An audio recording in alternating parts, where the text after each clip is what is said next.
Men mine damer og mine herrer, nu skal I høre. Hele det her arrangement kunne jo ikke have lavet sig gøre, hvis ikke det var for et helt specielt menneske.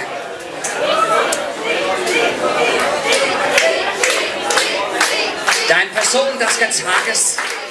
En person, der er så fantastisk, som har taget et initiativ til at lave en hel undergrundsverden, hvor vi alle sammen kan få lov til at være lige så fucking wack, som vi er. Mine damer og herrer, Stig, kom herop, min skat.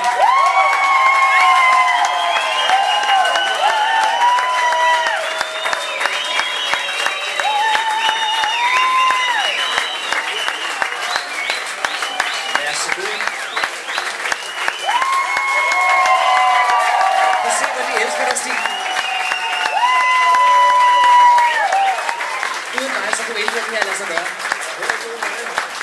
Prøv at høre her. Du har skabt et univers, hvor vi alle sammen kan få lov til at freak ud med de små legebørn, vi er. Det er dejligt. Har du noget, du gerne vil sige til dine fans, Stig? Jeg vil måske sige, at egentlig var det bare for sjov for 20 år siden, da jeg havde den første fest. Og så endte det med at blive mere end bare for sjov. Det endte med at blive et sted, hvor man kan folde sig ud, udleve sig selv, have noget på spil, give den maks gas i et forum, hvor at, folk er gode ved hinanden og passer godt på hemmelighederne.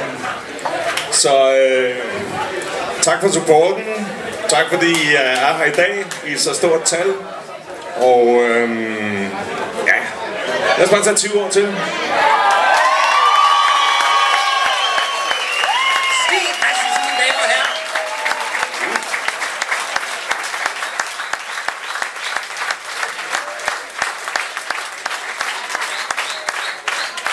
Al den kærlighed, han fortjener.